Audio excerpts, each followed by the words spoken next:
What's up, y'all? We are back. This is episode 29 of the Colorado Rockies Out of the Park Baseball 24 series. And the Colorado Rockies sit at 43 and 15. Probably our best start to date in the save. I would have to go back and look, but yeah, we've been killing it. 15 losses in our first 58 games is just crazy. 741 win percentage. And really, it's been both the hitting and pitching. Our starters ERA third, bullpen ERA third. Runs against overall were second, despite playing half of our games in the most pitcher-friendly ballpark. Um, Even our defensive efficiency is up to 12th, which usually it's last in the league, but um, end zone rating fifth. So the offense, defense, and pitching have all been killing it. We do have one move to announce that I'm going to do. So essentially, my AAA team is just we have so many outfielders and so many players overall. So I'm going to move one of our guys in the 40-man, Chris Bendick, who has been up with the team the last couple of years, but hasn't. I just have no room for him in the roster. He's hit very well when he's been in AAA. He's hit fine in the majors and, you know, 75 at bats, 76 at bats. But I just don't have a spot for him. So he's nice depth to have, but this is his last option year. And we're going to pick up a potential backup catcher of the future. So Nate, I'm going to call him Nate Hargay. Nate Hargay. Let's call him that. Second round pick back in 2030. Cracked the roster last year for a total of 7 plate appearances. And he's hit well in AAA this year. Pretty good defensive ability and potential to be a decent hitter. Um, even if he doesn't hit, this is a fine backup catcher, even in his current standing. So I'm going to go ahead. Apparently, their general manager is Brivik Valera, Yankees legend. That's crazy. Yeah, that's funny. Apparently, he's their GM. But yeah, we're going to swing this trade, get rid of some spare parts that we had in the squad. So, um, what has happened here to get us to this point? So we're still running with the 6-man rotation. I've been looking for times to take someone out, but at this point, I don't know who I would take out. Um, Vera's been the worst guy results wise, but we gave up a lot to get him. He's making $30 million. And honestly, if the walks go down just a little bit, I think it's a really good pitcher still. So I wasn't going to take him out. Dollard's been our best. Well, actually, Dollard has not been our best pitcher, but he's been fantastic. On pace for 189 innings in just 28 starts. That's the workhorse we were kind of looking for. Has been going deep into games. Just giving us 7+ every outing. Just a really quality starter, but it's really been Jaime Cooper and Christian Little. So Cooper, he had a pretty solid season last year. League average pitcher as a 23-year-old in the MLB is very impressive, and he threw a lot of innings, and there was signs for optimism. Um, and then he's come out this year and absolutely rocked the world. A 2.63 ERA, going deep into games. We love to see it. Little's been doing a little bit differently, pun intended. Not going as deep into games, of course. He's not that guy. He's a high stuff, low control guy. So he's gonna throw a lot of pitches, but he's giving us really efficient outings when he goes out there. So we're really happy with that. Aaron Nola's been really solid. Giving us innings. And just overall, just been a solid pitcher. A little bit above league average according to ERA plus. And Chris Wood's also been really good out there. 109 ERA plus. So take away Vera out of this rotation, which I'm not gonna yet. I mean, if we come down the stretch here and when we eventually cut this back to a 5-man rotation, I'm not sure when that'll be, but if we get an injury or something, that's what'll happen. But Vera probably the guy out at this point, but we're gonna keep rolling with this because it's worked. Um, in the bullpen, let's start on the good side. So Randy Rodriguez has returned to form, back to his 2031 reliever of the year stats. Really happy with that. Andres Munoz has been fine. He had a couple blow up games along the way, but besides that, he's been good. Chevilly's returned to excellence in his walk year. He actually doesn't want anything crazy. I could definitely. It says he's arbitration eligible, which is not true. I assume with service time he'll get that. He'll hit free agency. I would do a 2-year, $10 million deal per year with him. Yeah, I'm gonna do that. Rewarding his loyalty, I guess, even though he didn't really have a choice to be here. But he's been with our team since the pretty bad days back in 2025, and has just been really consistent for us. Gabriel Ochoa also been awesome again, along with Gary Rodriguez, Cade Cavalli. Philpott's been good. The ERA doesn't tell the full story. He's been like a big bulk guy out of the bullpen. If you go through his game log, like he's thrown 3 innings, like they're like 2+ innings many times this season. So he's playing that role really well. And unfortunately, Ford Thompson, it's not been the same story out of the pen this year. He's kind of, not gonna say falling off a cliff, but that's exactly kind of what's happened. It's small sample size. I'm not going to overreact. The home runs are really high, but, the walks are up and the Ks are way down from when he was a starter. And it should play up in the bullpen, but things just aren't going well for him. We'll see what happens. Just really disappointing because, this guy won Cy Young 3 years ago. That sucks. But anyway, let's go to the hitting, which has been all pretty good. For the most part, mostly good. We'll get down to Connor Griffin in a second. Let's just start with him.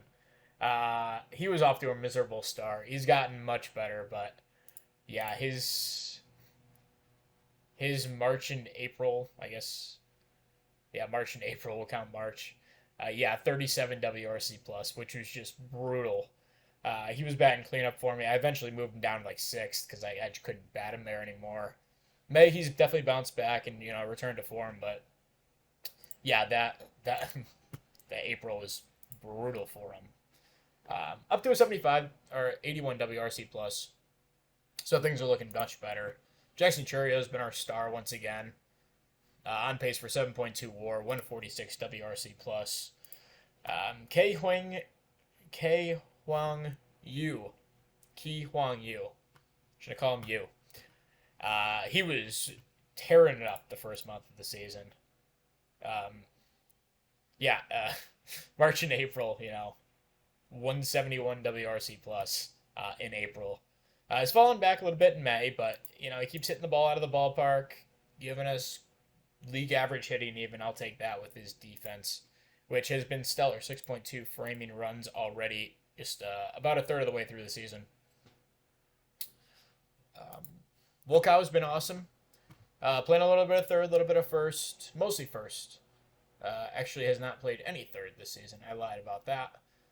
Just circumstance and how that kind of turned out. But yeah, he's been crushing it at the plate. Arminio Toto has been awesome as well, playing center field for us. Positive zone rate out in center, so we'll take that. Jeff Word, who didn't even make the opening day roster, has been one of our best hitters. 168 WRC plus, 1.5 WAR on the season. Mostly manning third, a little bit of time at second, a little bit of time at first. But yeah, he's filled in. He's been on a tear lately. Love what we're getting out of him. Guadalupe Cordero, he was our starting third baseman, and he's been really good too. But it's tough to get all these guys playing time at the moment. So we're happy with Cordero. And then Zach Veen, really solid season. Not his MVP caliber usual stats, but overall has been good. Contacts dropped a little bit. His ratings aren't as impressive as they were when I gave him this contract. He could opt out after next season. At this rate, I think he would. But even if he opts in, I'm happy with that deal. Devon Jeanette got off to a really rough start. Check out his March and April. He was brutal. Has turned it around big time here in May, and up to about a league average hitter, according to WRC plus and OPS plus. Playing a killer second base at the moment, and happy with him. Casey Cunningham, a little below league average with the bat, playing a decent shortstop. I think the injuries have kind of caught up to him, where his contacts dropped a little bit, gap power dropped.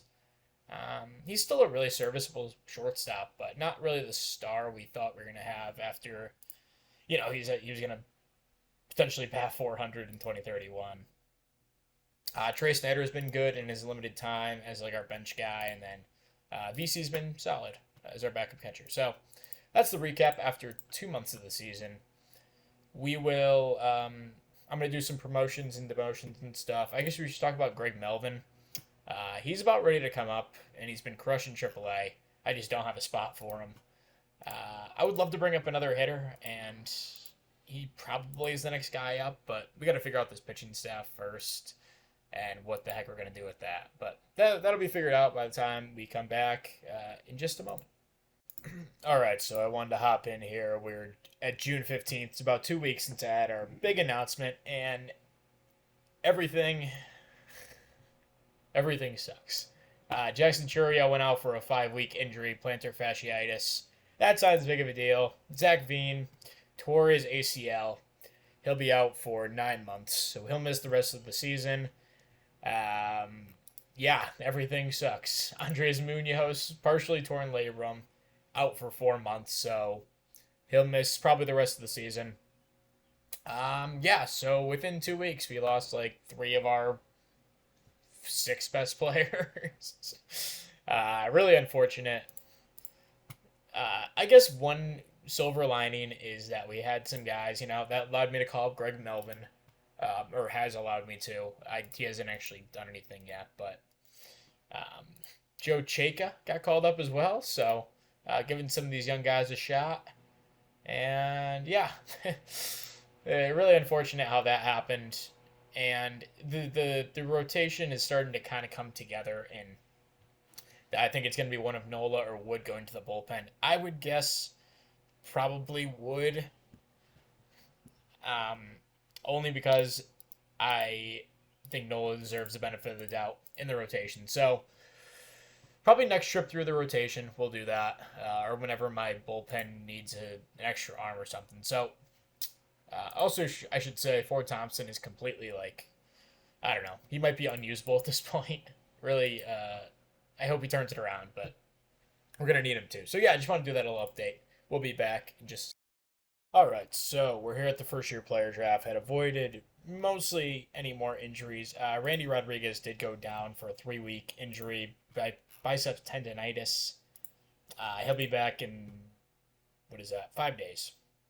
So not a huge injury there. Churio will be back in 4 days. And we've held our own 67-28. I mean, we have an awesome record, don't get me wrong. In June, we fell off a little bit from our insane May, but and so far in July we've been fine. But we've held it together through this. I did make the change, finally go into a 4-man rotation. Nola, I gave the nod to, although he has not really impressed the last couple starts. Wood's been good out of the bullpen, but we'll see what happens with how all this shakes out. But it's time for the first year player draft. Let's hop into it. Twins have the first pick, and as we do, we'll just look through, who the top guys are. I like to look at college guys first. Ben Ward looks pretty solid. Sick closer there. Steve Ratliff, probably my favorite player. Really nice closer there. Brad Anderson, nice player. There's no standout college guys from what I can see so far. Mike Osborne's quite good. So whatever. We'll see who Minnesota takes. They take a high school second baseman, maybe Josh Hill. That's just a tough positional value pick. Another guy who's not a great defender. Interesting. Interesting how that shook up. But let's give this a look.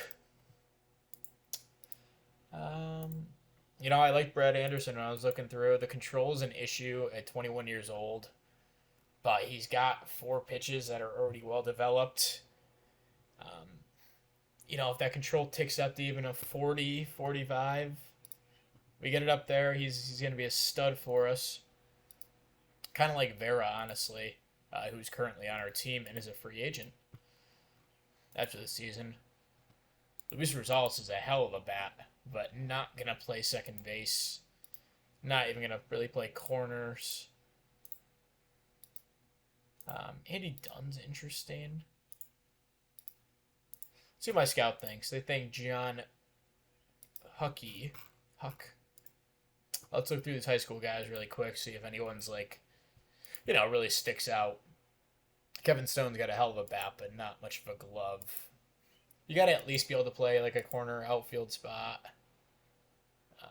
Terrell Nordy is a nice player. I don't love the eye. Man, you know how much that guy could help us right now? Brad Anderson's probably the guy I'm leaning toward right now, even though the control is a huge red flag. Ted Gilbert, another guy, although his control potential isn't quite as high. He's younger, high work ethic, high intelligence. My scout. Ooh. This could be a guy we could snag in the second round here. Because they don't see that he developed a slider, sorry. Ted Gilbert, a guy to watch out for in the second round. I don't think I'd take him here, though. JJ Green, I love his personality. Lujan, I feel like I have a ton of these guys in my organization. Mike Osborne's a nice player, but we don't really need him.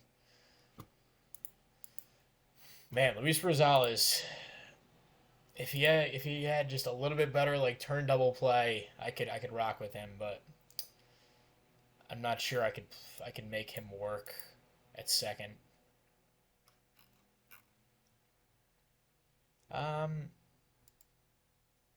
Interesting players here, I guess. Ooh, Joe Culberson. His glove's not really good enough, though. Forkball, sinker, yeah. A lot of nice high school arms that I would not mind taking here in the second round. But in the first round, I'm going to roll with Brad Anderson. He wants a big bonus. We have money. That's fine. Huge us potential, but at 21, he's developed enough where I feel comfortable taking him there. So we have a supplemental pick. Ted Gilbert was the guy I mentioned I wanted to grab. Although Mike Osborne's still here. I don't know if we need any upper minors help. I would love to take that reliever at some point. Or Josh Castillo. Yeah, I like Ted Gilbert a lot, so I'm going to grab him. Yeah, let's do that. He's got a nice personality. He's already developed a slider. And he doesn't want a ton of money, so perfect. Round 2. We'll quickly go through. Looks like someone took that reliever. That's wild. This guy's got high intelligence. But I've kind of been burned. Unlike the Twins series, I've kind of been burned by a lot of these high school arms. To be expected. Maybe I just got lucky in that save, but if you look at our recent drafts, Delane was a college guy. We still have hope for him, although, he's fallen off a bit. Dan Bond, these are a little too recent to be able to look at this, but where the heck can we go?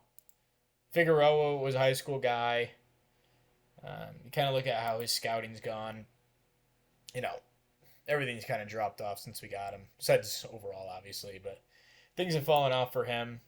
Still some hope for him, but it's tough. This Cabrera guy I actually like quite a bit.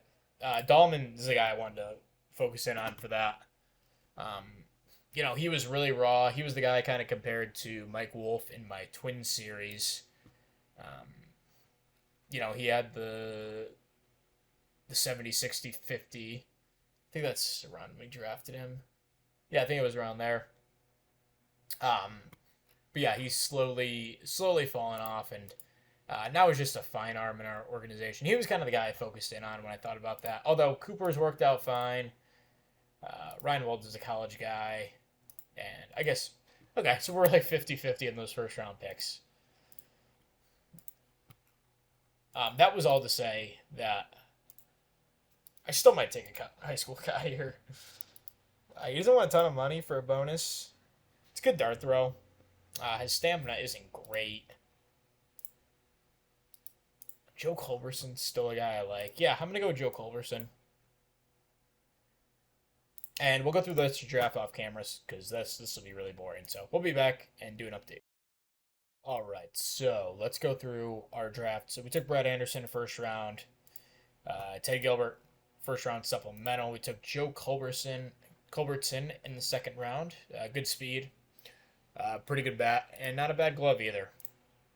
Took David Saldivar, really high upside, high intelligence, high school pitcher. Tyler John Downing doesn't have the best overall rating, but man, he looks like a damn good potential starter. At 18, he already has really good pitches and good stuff. We'll see if he could put it all together. Jamie Bolton was just kind of sitting there in the fifth round. Doesn't have a ton of defensive ability. Could probably play a little first base, but a really good bat. We'll find a spot for him if we can. Jelani Loving, 17-year-old, really good defender, not a bad bat. And Landon Andrew, we took in the seventh round. 21 years old, pretty well developed, can fit in our double A team right now.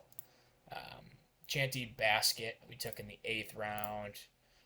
Chris Cohen is a relief pitcher prospect, good organizational filler. And then the last guy worth probably talking about is Rob Bogdansky. Pretty good bat, not the worst defender in the world, and has some speed. So we'll see if they can turn into anything. But it's time for the All-Star game as well. Teams were just announced today. I didn't look through them yet. Here's the AL. Looking for any former Rockies on here. I don't see any names that are familiar. I mean, there's some real-life guys still hanging around. Vaughn Grissom, Wander Franco, Julio Rodriguez. Oh, Miguel Bleis. There we go. Yeah, I mean, it's not surprising. And they signed him to a huge extension, too. Good for him. Man, he got the bag. $110 million over 5 years. Love that for him. Just, it couldn't really fit on my team anymore. There we go. And then in the NL, we have Taylor Dollard, new acquisition. We have Jaime Cooper. Two starters. I think we've had maybe one the entire series. That's hilarious. And it looks like Dollard will actually get the call in the game. I think Cooper probably had a reasonable claim to that, 157 ERA plus, but either way, we have two guys out there, and Sevelin once again makes it. Continues to just prove why he should not have been traded. But actually, how's Alex Mooney doing? He went to the Mets. Not hitting much. Definitely not as well as he did for me. And looks like he's still playing a good shortstop. So I'm sure they're happy with that at this point. And Chris Bendix probably now not on the team. Go through the rest of the roster. Yu makes it in his rookie year. Love that. Wolkow makes it at third. Now playing some left field. We'll get to that in a second. Churio makes it despite being hurt for the last 5 weeks. And Zach Bean, another guy who makes it despite being hurt. A little less recently, but yeah, this is the lineup we're kind of running out there right now. Let's, I guess it's easiest to look at it like this. So, yeah, we have Covet at first, Cordero at DH, and Wolkow playing some left field. He's got good enough ratings to play out there, I guess. I don't want him out there long term, obviously, but while we have this little kind of no man's land of outfielders where Churio's back in 4 days, he'll probably need a rehab assignment too. So Wolkow will probably play there for another week. Then we'll move back to kind of, the Cordero Covet splitting time. But TJ Duncombe, second round pick, 2031. It started to really hit well in AAA, so I gave him the call up. He's only had a handful of plate appearances, but has been good. A little bit concerned about Trey Snyder. I might look to deal him. He was fine last year, and he's been pretty good up in the majors. But his defense, I think we can kind of replace him with a better version in Duncombe. And Cheka, not really doing much up here, but a good defender and has some wheels. So that's where we are at July 11th. We'll go ahead and kind of go to the deadline and see what moves we can make, and play from there. So I just stopped recording, and some bad news. Charlie Monfort, longtime owner of the Colorado Rockies, has just passed away, unfortunately, and his son will take over. So yeah, we'll see what Charlie Monfort Jr. is like. They can never just come up with like creative name, like not name the kid the same name as the owner. But like I said, been with the team for 11 years. That is wild. So they want us to sign Cade Cavalli to an extension. I'm not opposed to that. Absolutely. Yeah, he's been sensational for us. Acquire a power hitter. They wanted us to do that. I thought I did it with you. I guess not. Find a top 20 prospect, top 6 minor league team. I don't know if we can do that. Yeah, I mean, those are all mostly doable besides the top prospects. Yeah, we're 29th out of 32, but I think I don't know, I think our minor league system is better than 29th, quite frankly. But anyway, going through, and Randy Rodriguez and Jackson Churio both back on the same day. They'll both go into rehab assignments, and yeah, we'll come back at the deadline and go over some moves. All right, so we have one little trade to make right before the deadline. I don't think this team has a ton of needs, even with the outfield injuries. We just called up Greg Melvin again. I don't think we gave him a fair shot. That was only 57 plate appearances, and he was hurt for the whole time. So we're going to call him up. We also have Duncombe up. We sent down Trey Snyder because he just wasn't cutting it, really, for what I want in my backup. So we're going to roll with these guys, and there's a chance we send down Melvin. Well, we are going to send down Melvin when we do this trade, but we're going to trade for Dylan Carlson. He's a leader, high work ethic, not having the worst season in the world, and can play all 3 outfield positions. It just gives us a little more certainty than if we were to run out Melvin for the rest of the year, who is a really good player. My top prospect, in my opinion. And he'll probably be on the team next year as like a full-time guy, but for now, I don't want to risk not having a guy in the playoffs. So Antonio Anderson will be going out. He signed into a minor league deal and has hit extremely well this season. He deserves to get a chance somewhere else, and hopefully with Philly he gets a shot. And Zach Wattis, who's been with our organization since 2023, we took him in the 6th round, and yeah, it's been, he's had a couple stints up in the majors. Really not until recently, but yeah, he's sparing playing time, just been sparing. Maybe he gets a shot here with Philly and can do something. But we're gonna trade for Carlson here. He's not making anything, so that's good. So as a move, we're gonna send down Melvin for now. I'm sure he'll be up when rosters expand, but that throws Carlson as our backup outfielder, which makes me feel, a lot more certain going into the playoffs, because we know what we're getting with him, and all should be good there. So that's going to be it, I think.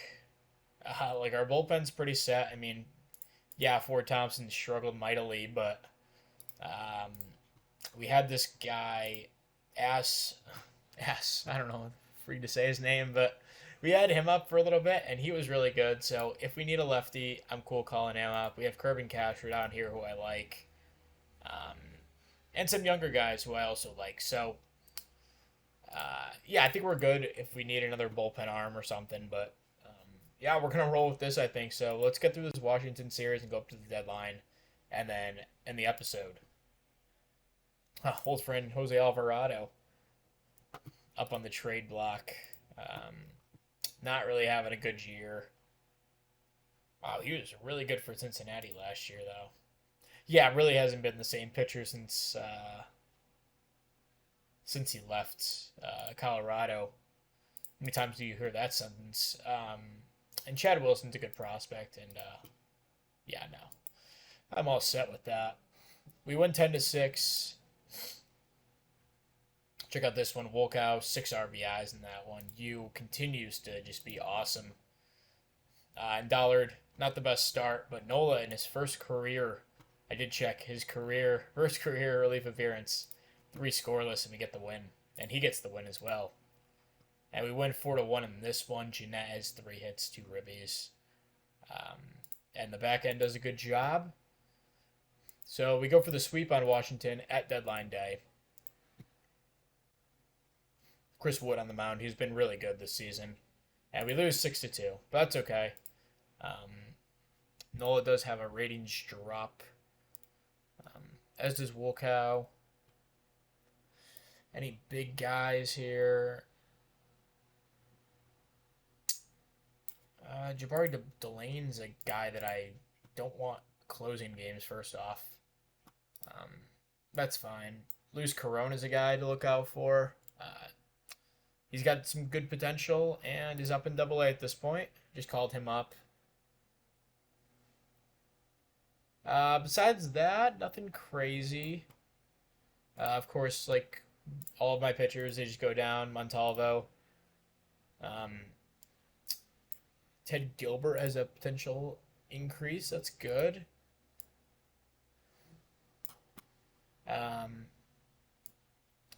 And that's about it. So we're going to wrap the episode here. Thank you very much for watching, and we will see you guys next time for the playoffs. Goodbye.